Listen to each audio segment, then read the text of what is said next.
आणि भारतानं आज पुन्हा एकदा जम्मू काश्मीर संदर्भात आपली भूमिका स्पष्ट केली आहे। जम्मू आणि काश्मीर संबंधातल्या मुद्द्यावरती केवळ द्विपक्षीय चर्चा केली जाईल। दरम्यान पाकव्याप्त काश्मीर त्वरित रिकामा करा असा गर्भित इशारा भारतानं पाकिस्तानला दिलाय। 9 तारखेला 9 मेला पाकिस्तानची जी भाषा होती ती 10 तारखेच्या हल्ल्यानंतर बदलली वरमली असं म्हणत परराष्ट्र मंत्रालयाच्या अधिकाऱ्यांनी पाकिस्तानवरती निशाणा साधलाय। हमारा लंबे अरसे से यही राष्ट्रीय पक्ष रहा है कि भारतीय केंद्र शासित प्रदेश जम्मू और कश्मीर से संबंधित किसी भी मुद्दे को भारत और पाकिस्तान को द्विपक्षीय तरीके से ही हल करना है। इस नीति में कोई बदलाव नहीं हुआ है। जैसा कि आप जानते हैं, लंबित मामला केवल पाकिस्तान द्वारा अवैध रूप से कब्जा किए गए भारतीय क्षेत्र को खाली करने का है।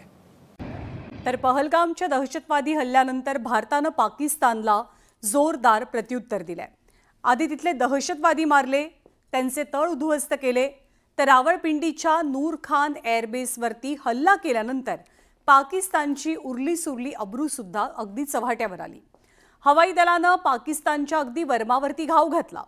हवाई दलाचे प्रमुख AP सिंग यांच्या नेतृत्वात ही दैदिप्यमान कामगिरी कशी साकार केली गेली आपण पाहूया।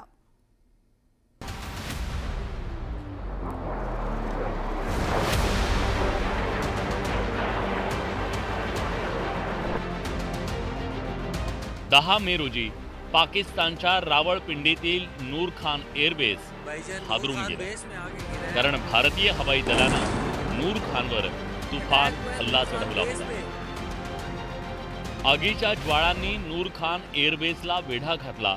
या हल्ल्यामुळे पाकिस्तानी सैन्य हादरून गेलं, कारण भारतीय लष्कर थेट नूर एअरबेसवर हल्ला करेल याचा पाकिस्तानी सैन्यानं कधी स्वप्नातही विचार केला नव्हता।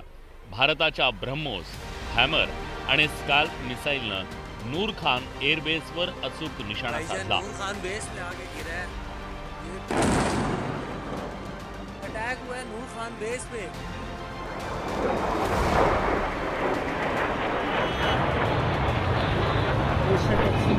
हा हल्ला इतका भीषण होता की पाकिस्तानी हवाई संरक्षण प्रणाली भारताच्या मिसाईल्सला ट्रॅक करण्यात सपशेल अपयशी ठरली। या हल्ल्यामुळे नूर खान एअरबेसचं खूप मोठ्या प्रमाणात नुकसान झालं आणि पाकिस्तानी सैन्यात एकच खळबळ माजली। नूर खान एअरबेस आधी चकलाला एअरबेस नावानं ओळखलं जायचं। पाकिस्तानची राजधानी इस्लामाबादपासून केवळ 10 किलोमीटर दूर असलेल्या रावळपिंडीत हे एअरबेस आहे। पाकिस्तानी हवाई दलाचं प्रमुख लॉजिस्टिक हब इथं आहे। VIPंची हालचाल, तोही मिशन, लांब अंतरावरील मिसाईलचं संचालन केंद्र आहे। सर्वात महत्त्वाचं म्हणजे हा एअरबेस पाकिस्तानच्या स्ट्रॅटेजिक प्लान्स डिव्हिजन आणि नॅशनल कमांड अथॉरिटीच्या मुख्यालयापासून अगदी जवळ आहे। साब नावाची त्यांची एक एअरक्राफ्ट, जसं आपल्याकडे अवॅक्स असतं तसं त्यांच्याकडे साब म्हणून एअरक्राफ्ट आहे, जे अर्ली एअरबॉर्न वॉर्निंग सिस्टम आहे, जे एक हवेत ते उडाण घेतं आणि त्याच्यानंतर बाकी एअरक्राफ्ट जे फायटर एअरक्राफ्ट आहेत त्यांना ते हवेतनं गाईड करत, त्याच्यामुळे खूप मोठा स्पॅन वाढतो। ही सगळी एअरक्राफ्ट नूर खानमध्ये लोकेटेड होती। आता ह्या बेसला आपण नेस्तनाबूत केल्याने त्यांना ह्या एअरक्राफ्टना उडता येणार नाही, त्यामुळे त्यांची कपॅसिटी एकदम कमी होईल। नूर खान एअरबेसच्या हल्ल्यात भारताच्या हवाई दलाचे प्रमुख अमरप्रीत सिंग यांची भूमिका महत्त्वाची आहे। या हल्ल्याचं प्लॅनिंग सिंग यांनी केलं होतं। भारताचे राष्ट्रीय सुरक्षा सल्लागार अजित डोभाल यांनी ऑपरेशन नूर खानला हिरवा कंदील दिल्यानंतर हवाई दलानं ऑपरेशन सुरू केलं। या ऑपरेशनसाठी अमरप्रीत सिंग यांनी सर्वोत्तम वैमानिकांची निवड केली आणि अचूक हल्ले करून पाकिस्तानच्या हवाई क्षमतेवर जोरदार प्रहार केला। पाकिस्तानात शिरणं, हल्ला करणं गरजेचं आहे असं सिंग यांनी भूमिका मांडली आणि त्यांनी जसा विचार केला होता तसाच विध्वंस पाकिस्तानात पाहायला मिळाला।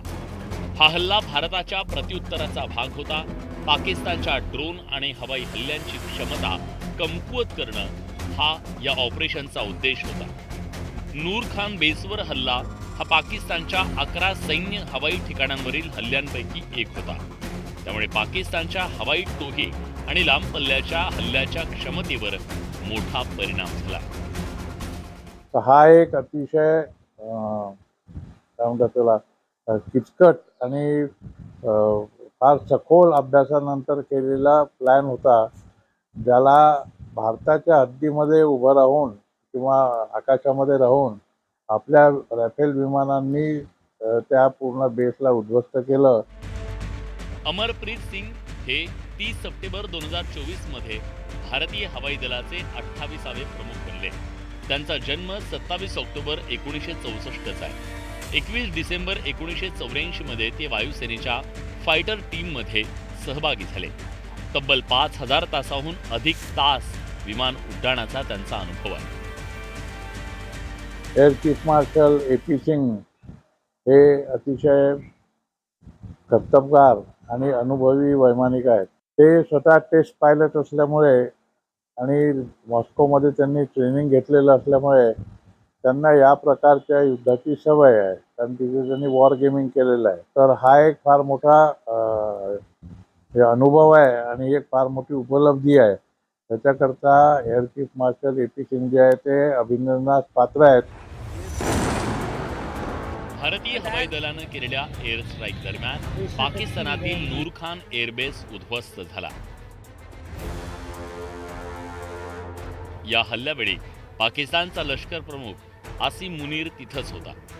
हल्ल्याला घाबरून मुनीर एका बंकरमध्ये लपल्याचं सांगितलं जात आहे.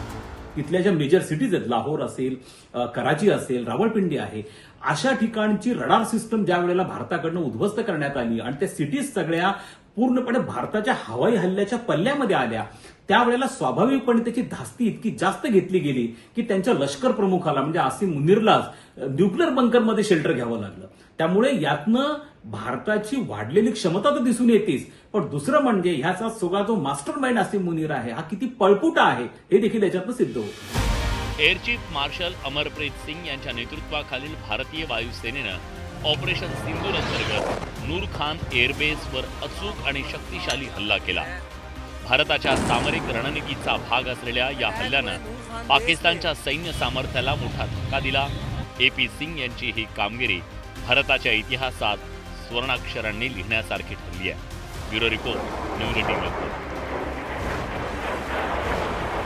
आणि भारतीय बनावटीच्या आकाश मिसाईलनं पाकिस्तानचे मिसाईल्स आणि ड्रोन यांना नेस्तनाबूत केलं.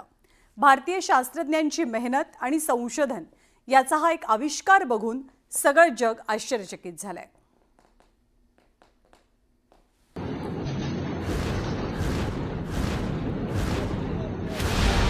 DRDOनं तयार केलेल्या आकाश मिसाईलनं पाकिस्तानचे नापाक इरादे उधळून लावले.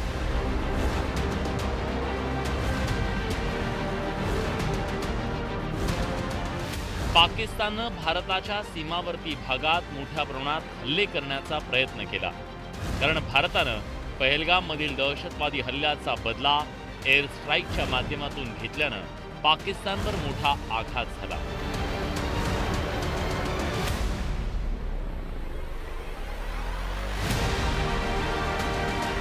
अनेक दहशतवादी ठार झाल्यानं पाकिस्ताननं मिसाईल आणि ड्रोनच्या माध्यमातून हल्ले करण्याचा प्रयत्न केला, पण पाकिस्तानचे हे सगळे हल्ले आपल्या आकाश मिसाईलनं हवेतल्या हवेत परतवून लावले. आकाशनं ही कामगिरी कशाच्या जोरावर केली त्यावर एक नजर टाकूया. वेग आणि मारक क्षमता आकाशचं सर्वात मोठं बलस्थान आहे. 40 किलोमीटरच्या टार्गेटला निशाणा करण्यासाठी आकाश मिसाईल सक्षम आहे. रडार आधारित कमांड मार्गदर्शनाखाली 90% अधिक टार्गेटवर अचूकतेनं मारा केला जातो. आकाश मिसाईल तब्बल 55 किलो स्फोटक घेऊन मारा करू शकतं. आकाश मिसाईल मोबाईल लॉन्चरवरून डागण्याची क्षमताही विकसित करण्यात आली आहे. DRDOनं आकाशचा प्रोजेक्ट 3 वर्षांपूर्वी सुरू केला होता. मोठं संशोधन आणि अनेक चाचण्या घेतल्यानंतर आकाश मिसाईलला सैन्याच्या भात्यात समाविष्ट करण्यात आलं होतं. भारत के पारंपरिक एयर डिफेंस सिस्टम हो, जिन्होंने अनेक लड़ाइयां देखी हैं, या फिर आकाश जैसे हमारे मेड इन इंडिया प्लेटफॉर्म हो, इनको S-400 जैसे आधुनिक और सशक्त डिफेंस सिस्टम ने अभूतपूर्व मजबूती दी है।